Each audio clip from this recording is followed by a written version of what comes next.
aproximando-se de Deus. Onde você está hoje, ou em qualquer situação, você, como filho de Deus, discípulo de Cristo, deve se aproximar do Senhor. Às vezes em louvor, adoração, às vezes em gratidão, às vezes no clamor de necessidade, às vezes necessitando da libertação. Mas seja em qual for a situação, reconhecermos quem é o Senhor e adorá-lo, glorificá-lo e buscá-lo. Aproximar-se de Deus sempre é a atitude do Filho de Deus. Assim foi no Velho Testamento. O livro de Salmos é sobre isto.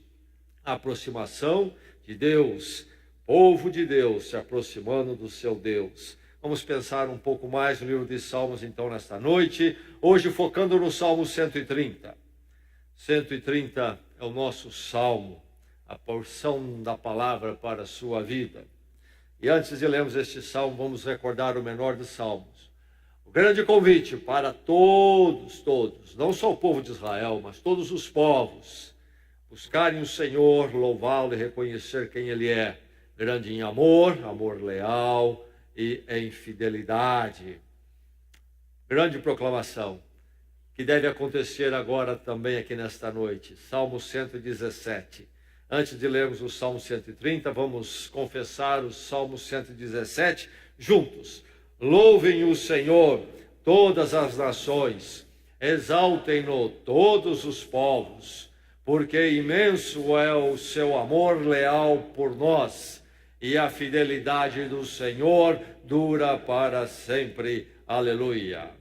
Agora, Salmo 130. Então, a palavra de Deus para esta noite da sua vida. Receba a palavra com o coração aberto. Diz assim: das profundezas clamo a ti, Senhor. Ouve, Senhor, a minha voz. Estejam atentos os teus ouvidos às minhas súplicas.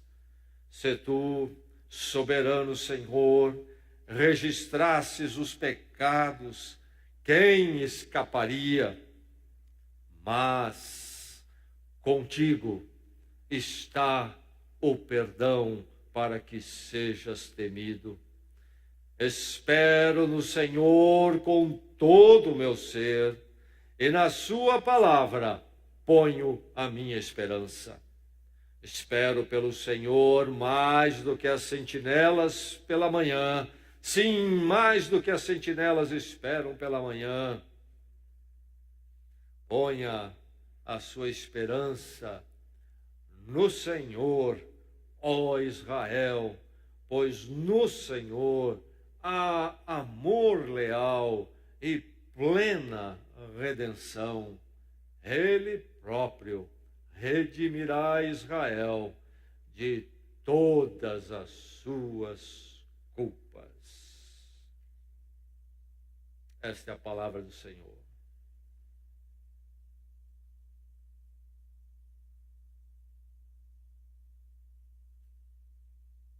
Fonte.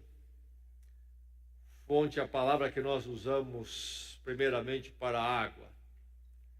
A água que é substancial, fundamental para a existência. É preciso fonte de água, ou não viveremos. Mas este salmo fala de uma outra fonte fundamental para a minha vida e para a sua vida, para a vida de todo ser humano. Este salmo fala da fonte de misericórdia. Sem esta fonte, a fonte da misericórdia, ou então sem a misericórdia, nenhum de nós há de viver. Este salmo chega à sua vida nesta noite lhe falando: volte-se para a fonte de misericórdia. Você tem se voltado para a fonte de misericórdia ou não? Você conhece qual é a fonte de misericórdia? Se você conhece, você tem se voltado para ela, tem se dirigido a ela, tem buscado, tem se abrigado nesta fonte, tem buscado nela beber da misericórdia que só ela pode dar. Volte-se para a fonte de misericórdia, clame em contrição. Ninguém vai buscar a misericórdia, a não ser que entenda o seu problema. Ninguém bebe água se não tem sede. É preciso conhecer o problema para buscar então a resposta. O que é que nós encontramos nesse salmo? Nós encontramos uma pessoa, o autor, o salmista, numa condição angustiada, profunda, tremendamente angustiada. Você sente o drama na poesia, nas palavras? Como é que começa o salmo? Das profundezas, clamo a ti, Senhor. Este não é um salmo de alguém que está numa espreguiçadeira, num hotel 5 estrelas, passando férias. Mas alguém, num momento, numa condição desesperada. Terrível, difícil. Das profundezas clamo a ti, Senhor. E o termo aqui, profundezas, era o termo usado para o fundo do oceano, onde inclusive se entendia na antiguidade, habitavam os monstros marinhos e o caos, a confusão. Aliás, entendiam que do caos e da confusão das águas é que então teria sido feito o mundo, segundo os povos pagãos. Aí a revelação ao povo de Israel, Deus novamente vem em Gênesis dizendo, não é assim, Deus criou o mar e tudo mais, a terra, Deus o Criador, e não o caos que existia, e aí alguns deuses interferiram ali, temos a realidade que temos aqui. Mas o salmista vai buscar a figura, então, do caos, do lugar difícil, desesperador, da mortandade, às profundezas. É de lá que eu clamo a ti, Senhor. E aí, então, o clamor continua, ouve, Senhor, a minha voz.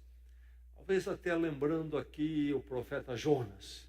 Todos nós conhecemos a história do profeta Jonas.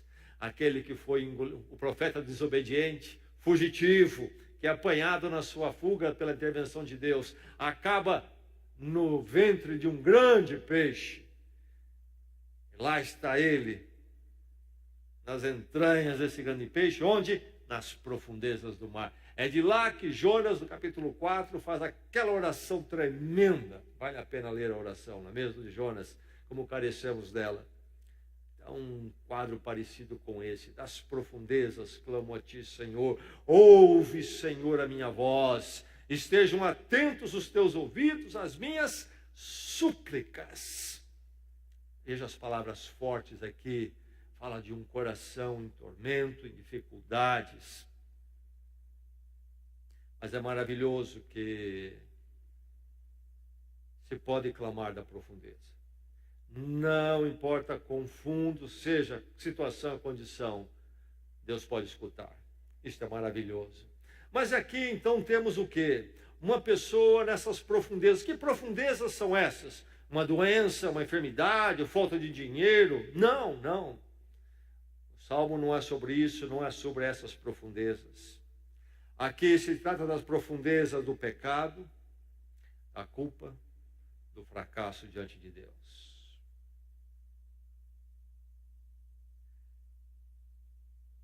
Uma marca comum a todos os seres humanos, segundo a palavra de Deus, todos pecaram.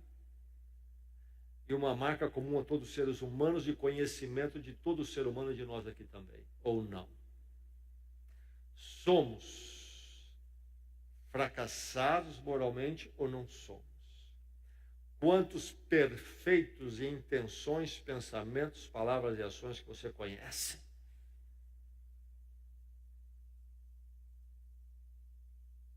A verdade é que somos esses e algumas vezes nos achamos, inclusive, numa condição ainda mais agravada. Aqui está este homem, ou este autor, sentindo essa situação. E quando ele sente, então é comparado como estar no fundo do mar, no caos, entrega à destruição e ao nada. Tal é a distância de Deus. Por isso ele clama por Deus. Há um rompimento e longe de Deus, rompido com Deus, condenado, fracassado em pecado e culpa. Só sobra um caos e um vazio e uma destruição. É daí, então, que nasce o clamor dele. E aí, então, nasce que tipo de clamor? Um clamor de contrição. O homem cai em si, o autor cai em si, vê a sua realidade, sente o peso, quebranta-se. Por isso ele se volta para Deus. Se você perguntar qual é o maior problema do ser humano, que resposta você vai ouvir? Da mídia, qual é a resposta que nós ouvimos? Das elites intelectuais, acadêmicos, qual é a resposta? Falta o quê? Falta dinheiro. Se a economia for arrumada, então tudo será um céu na terra. Não, falta educação. Mais escola. Se sentar no banco de escola, tudo resolve. O problema é a escola. As Escrituras dizem que outros problemas existem, sim, e precisam ser tratados. Mas que o problema central é o fracasso moral diante de Deus, o ser humano desacertado por dentro, com o seu Deus, desacertado com aquilo para o qual ele foi criado, vazio, culpado, e aí enchendo-se de paliativos para tentar acalmar e esquecer isto. E o mundo de hoje tem uma indústria voltada para isso, porque sabe que não falta consumidor, porque o ser humano está desassossegado, vazio e culpado de entretenimento, de injeção de entretenimento. Ele precisa ser anestesiado. Ofereça que vão comprar, porque o desespero é grande. E o ser humano faz um diagnóstico totalmente equivocado sobre o seu problema. Talvez um pouquinho mais de terapia vai resolver. Temos um desacerto com a vida, porque temos um desacerto com Deus. O nosso interior é como se estivesse nas profundezas. Enquanto não entendermos isto, e ali nas profundezas, como Jonas, não cairmos em nós mesmos, e então sermos levados a essa contrição como a este salmista, nós não vamos encontrar a fonte de misericórdia. A fonte de misericórdia está aí, e ela jorra misericórdia para cobrir a pior das histórias. Mas é preciso primeiro haver a contrição, começa por aí. Começa por aí. É preciso que eu reconheça meu fracasso, minha culpa, meu vazio, meu pecado, com humildade dizer: Senhor, eu preciso de Ti. Eu preciso de Ti. Reclamar, levantar o seu clamor em contrição, então, em arrependimento. Volte-se para a fonte de misericórdia. Comece com esta contrição e este clamor. Você possa encontrar isso, é o início, é o primeiro passo para o acerto com a existência do seu interior, com a vida. Volte-se para a fonte de misericórdia, dirija-se à jurisdição adequada. Ora, se o problema é que esta profundeza é culpa, é pecado, é fracasso, onde é que eu vou encontrar a misericórdia? Quem pode me absolver desta condenação? A quem vou me dirigir?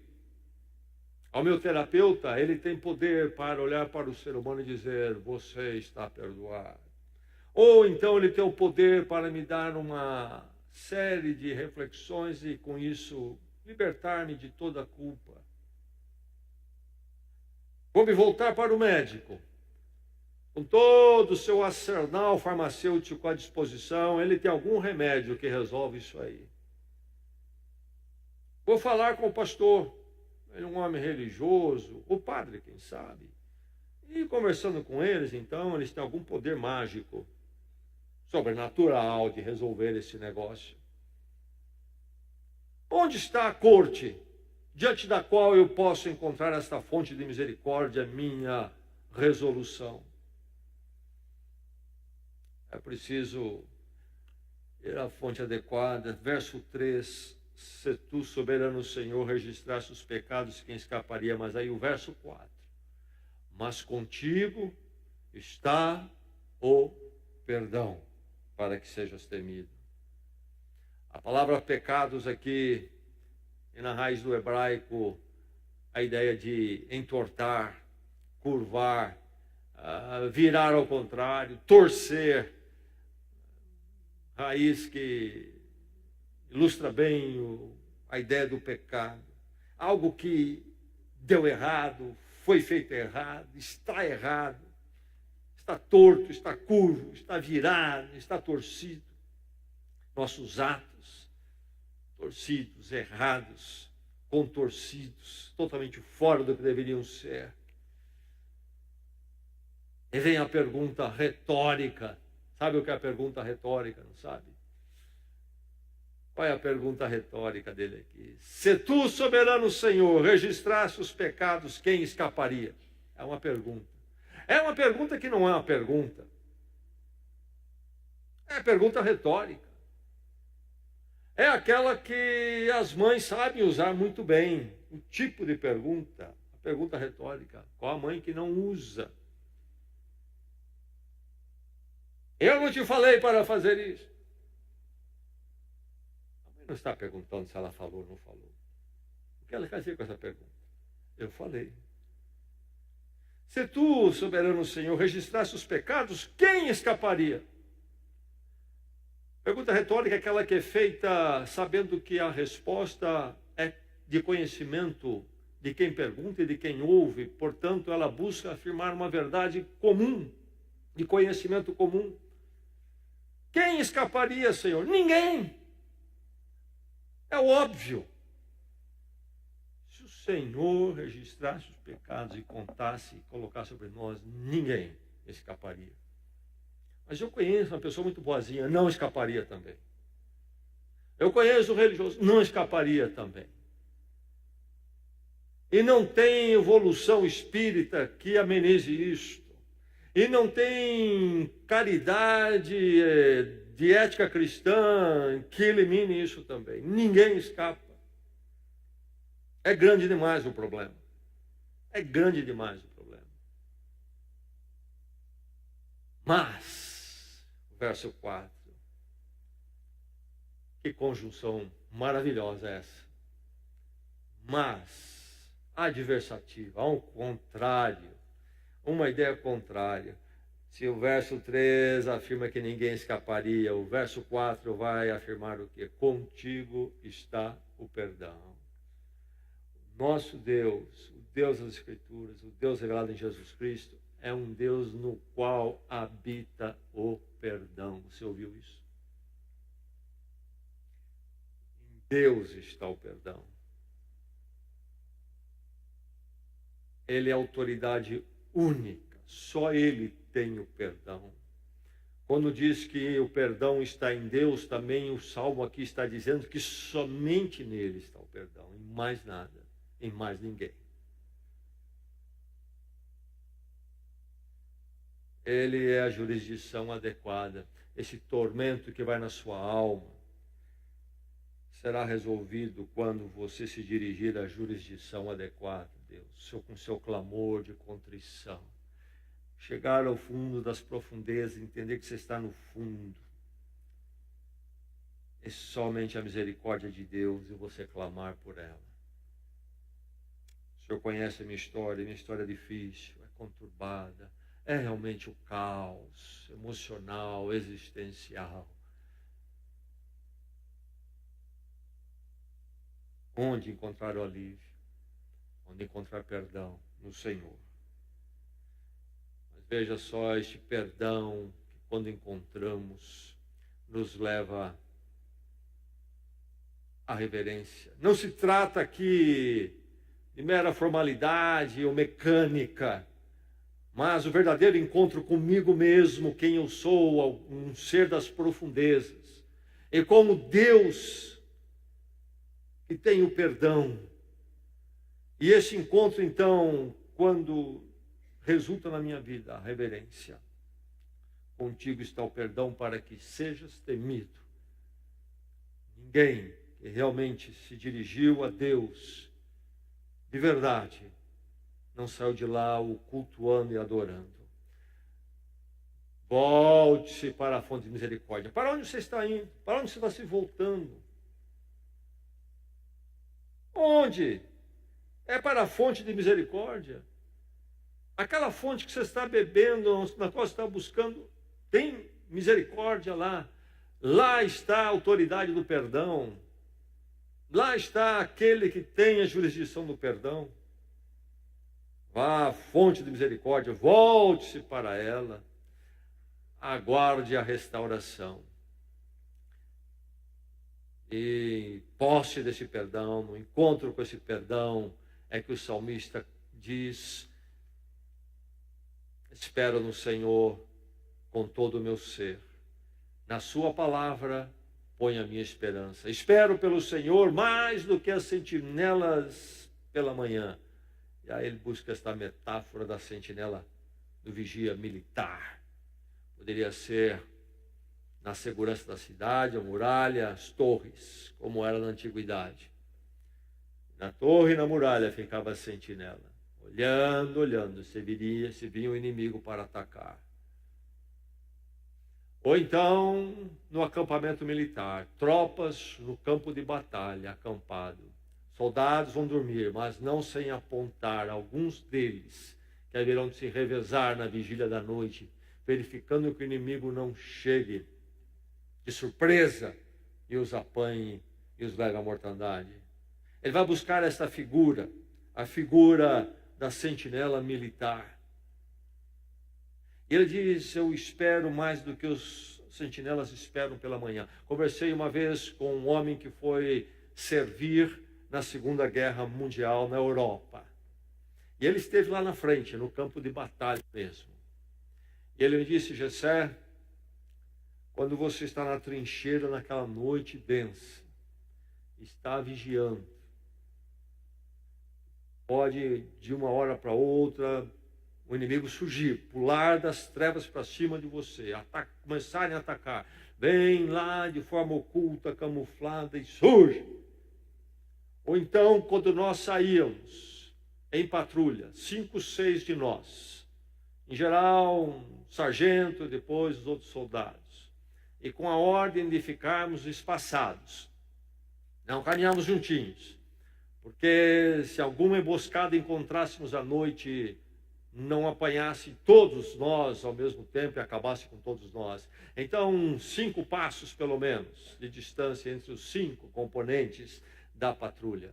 Mas ele disse: tanto na trincheira, vigiando à noite, como caminhando à noite em território onde o inimigo também está presente, um estalinho era suficiente para trazer os seus nervos à pele. Essa figura que ele vai buscar aqui, o sentinela, como ele anseia pela manhã, como ele anseia pelo término da noite. Aquele estado de nervo, vigilância, possibilidade do perigo sempre diante dele.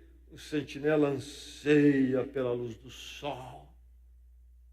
Ele diz: da mesma forma, espero no Senhor com todo o meu ser, e na sua palavra ponho a minha esperança. O que ele está aguardando? O que ele está esperando? O salmista que conheceu a fonte da misericórdia, conheceu, encontrou aquele no qual habita o perdão, está aguardando agora a restauração. Restauração baseada no Senhor e então na palavra do Senhor. Restauração feita pelo Senhor segundo o que Ele diz na sua palavra. Depois de perdoado, nós precisamos ser restaurados. Enquanto o perdão é um momento, é a misericórdia de Deus num decreto instantâneo, aí a obra de Deus de restaurar é processual. O perdão é pontual, a restauração é processual. E algumas pessoas não entendem isso e acabam confundindo os dois. E porque não foram restaurados plenamente, pensam que não foram perdoados. E é preciso entender. Nós cometemos os nossos erros somos achados na profundeza. De lá nós clamamos ao Senhor.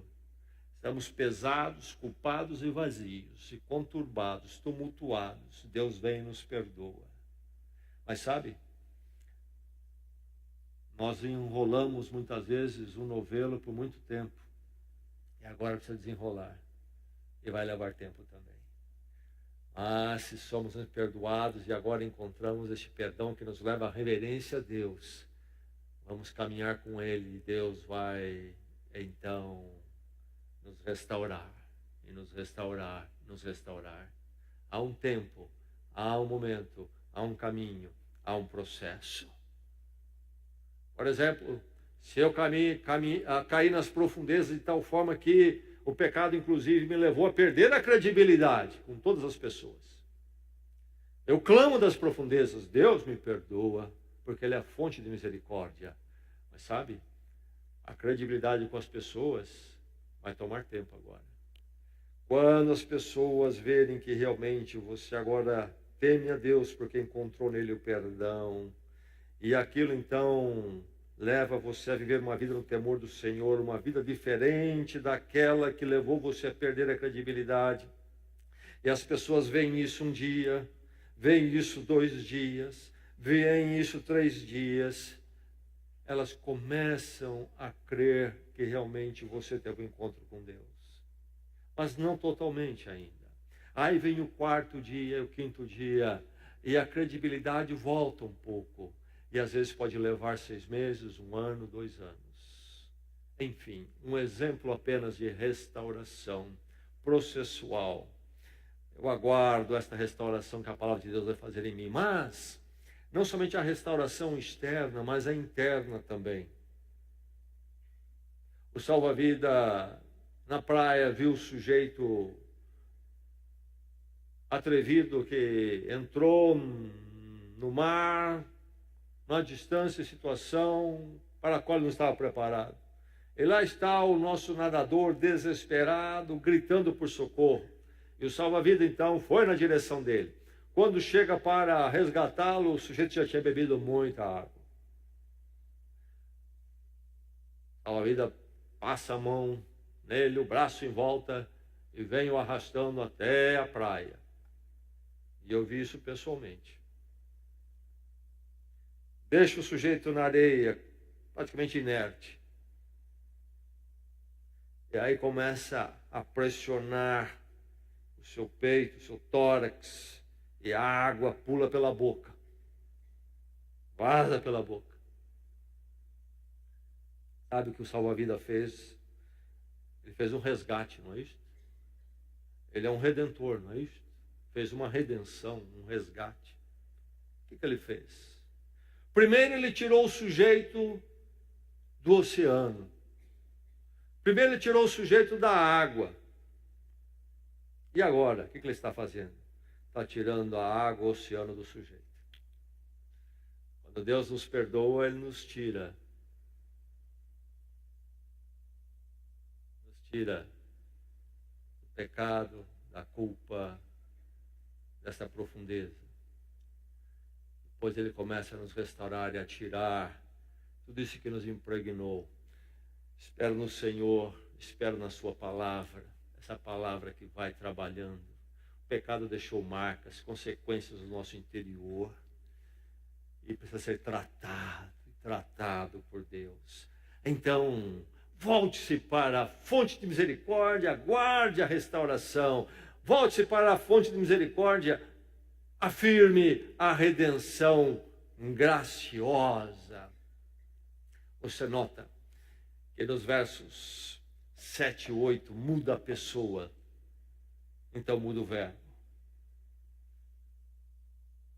Até aqui, até o verso 6, é algo pessoal. Das profundezas clamam ao Senhor, esperam no Senhor, mais do que as sentinelas esperam pela manhã. pessoal, primeira pessoa. Mas agora vem no verso 7 dizer: ponha a sua esperança no Senhor. Entende-se que o salmo passou a ser usado nos cultos de Israel. Então havia agora esses dois versos que o sacerdote proferia. Este salmo é um dos salmos da peregrinação, é um dos salmos que o povo de Israel cantava enquanto peregrinava na direção de Jerusalém para os grandes festivais da Páscoa, dos tabernáculos, de Pentecostes, 3 grandes festivais. Tinham os salmos que cantavam no caminho, oravam pelo caminho. Então, este salmo que eles cantavam, quando chegava lá em Jerusalém, eles ouviam: ponha a sua esperança no Senhor, ó Israel, pois o Senhor há amor leal e plena redenção. Ele próprio redimirá Israel de todas as suas culpas. Este salmo aparece a palavra Senhor diversas vezes. Nós não temos no português o que há no hebraico, mas algumas vezes aparece a palavra Senhor realmente no sentido de Senhor. Se referia a Deus como Senhor. Mas havia o nome de Deus também. E aqui aparece pelo menos 4 vezes, então, aparece mais 2 realmente, mas pelo menos 4 vezes, Deus sendo tratado ou se dirigindo a ele pelo nome pelo qual era conhecido por Israel: Yahvé. Yahvé. Começo do verso 1, Yahvé. Começo do verso 3, Yahvé. Começo do verso 5, Yahvé. Começo do verso 7, Yahvé. Quebra o salmo em 4 versos, o nome de Deus. Qual a importância disto? Yahvé é o nome de Deus revelado para Israel. Quando Deus se revela a Moisés, e Moisés pergunta: qual é o teu nome? E vem a resposta: Yahvé, eu sou o que sou. E este nome expressa a essência de Deus, que é o ser absoluto, o ser suficiente. É também um nome, então, pelo qual Deus se revela e pactua com seu povo. Este salmo, então, é sobre o Deus da aliança. O Deus da aliança em graça, em misericórdia. Ele, fonte da misericórdia. Diz: ó Israel, no Senhor há o quê? O amor leal, hesed, no hebraico. O amor leal. Palavra difícil de traduzir, porque se refere a este amor de Deus, infalível, inextinguível, sem limites, pactual. Ele garante, apesar de que somos, apesar de que nós não merecemos o pacto, ele pactua conosco. Um pacto que é garantido por ele, porque se fosse garantido pelas 2 partes, ou precisasse ser garantido pelas 2 partes, eu e Deus, o pacto seria quebrado, porque eu ia fracassar, ainda que Deus não fracassasse. Mas é um pacto baseado em Deus, ele garante pelas 2 partes. Recebe amor diferente do seu amor. Melhor que o seu amor seja pelo seu cônjuge, ainda é imperfeito, é falível até, não o amor de Deus. Yahvé, o Deus da aliança e graça, o Deus do recede, do amor leal, e o Deus da redenção.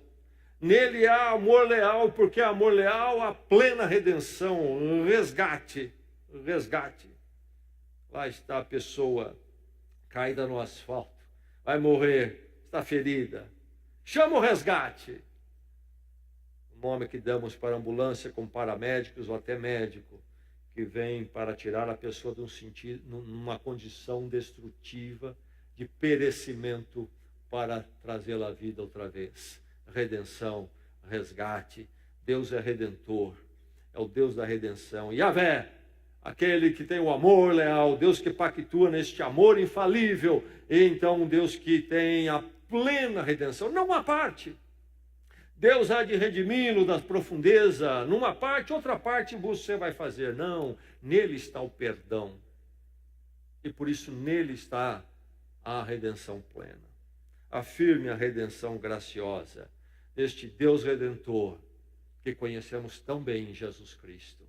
Quando o Senhor Jesus Cristo, naquela noite da sua paixão, celebrando a ceia, a mesa que ele instituiu, a ceia do Senhor, ele toma o cálice e diz: este é meu cálice da nova aliança, um novo pacto. É o Deus Yahvé se manifestando em Cristo, neste amor infalível. O Deus Redentor em Cristo, ele desce às profundezas onde nós estamos, dos céus, da glória celestial. Ele desceu-se à profundeza nossa, que perdidos, condenados, vazios, fracassados, o pecado, longe de Deus, longe dos caminhos do Senhor, em todos os sentidos, ele desce esse cativeiro para nos resgatar. Porque ele é fonte de misericórdia. Afirme isso. Versos 7 e 8 é a afirmação, é o sermão. Diga isso para você mesmo. Pregue essas verdades para a sua alma. Ela precisa ouvir isto. Fale a sua alma sobre isso todos os dias. Esse é um dos salmos que eu tive o cuidado de memorizar. Quero tê-lo comigo, de uma tal forma que eu conheço ele de cor. Eu preciso desse salmo. Aliás, Lutero, grande reformador, chamou este salmo de um dos salmos paulinos. Esse salmo foi escrito séculos antes do apóstolo Paulo existir. Mas o apóstolo Paulo foi o grande expositor da obra de Deus em Cristo, da graça e da misericórdia. E ele diz: esse é um salmo paulino, escrito séculos antes, mas já falava dessa mensagem de forma muito clara, como o apóstolo Paulo falou. Deus em Cristo. Ministre ao seu coração sempre isto. Afirme, espere no Senhor. Ponha a sua esperança no Senhor, ó Israel, ó minha alma, ponha a sua esperança no Senhor. Não ponha nos homens, não ponha nas coisas, não ponha nas técnicas humanas, não ponha nos recursos da ciência. O seu problema é outro. Ponha a sua esperança no Senhor, ó minha alma, ó Israel. Pois no Senhor, ó meu interior, minha alma, há amor leal e a plena redenção. Ele próprio em Cristo fez isto, redimirá Israel, redimirá a minha alma de todas as suas culpas, não apenas de uma parte, mas de todas as suas culpas, de todas as minhas culpas. Louvado seja Deus por isto. Afirme a redenção graciosa, pregue para você. Sua alma precisa disso cada manhã para começar o dia, precisa cada dia para terminar o dia. Depois de você, então, afirmar para você a sua convicção e experiência pessoal, afirme isso também publicamente, proclame. O salmo começa com uma nota ou com uma tônica muito personalista. Das profundezas eu clamei ao Senhor. Ouve, ó Deus, as minhas súplicas. Eu espero no Senhor. Eu espero na sua palavra. Eu espero no Senhor, como as sentinelas esperam pela manhã.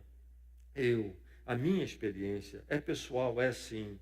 Mas quando chega nos versos 7 e 8, ela é pública. Põe a sua esperança no Senhor, Israel. Meu irmão, minha irmã, você que experimentou, que conhece a fonte de misericórdia, reafirme isso para você, afirme isso para você, pregue isso para a sua alma. Ela precisa para encontrar descanso, encontrar paz, encontrar sossego. Mas então, anuncie aos outros, eles precisam ouvir isso também. Torne isso público. Põe a sua esperança no Senhor, meu amigo. Põe a sua esperança no Senhor, meus parentes. Nele é amor leal. O que vocês estão passando, atravessando, eu sei, podemos explicar que é conflito familiar, que é não sei o quê, mas no fundo é o pecado humano, é o desacerto humano, é a imperfeição humana, é a falha humana que não consegue viver no padrão que ela deveria viver, para o qual Deus criou. E aí surge todo esse negócio aí. Espera no Senhor, põe a sua esperança no Senhor, meu amigo, meus parentes. Nele amor leal. Nele é a plena redenção. Ele próprio redimirá Israel de todas as suas culpas. Afirme a redenção graciosa. Proclame para você e para todos os outros. Você tem bebido da fonte de misericórdia. Você conhece a fonte de misericórdia. Você tem ido à fonte de misericórdia.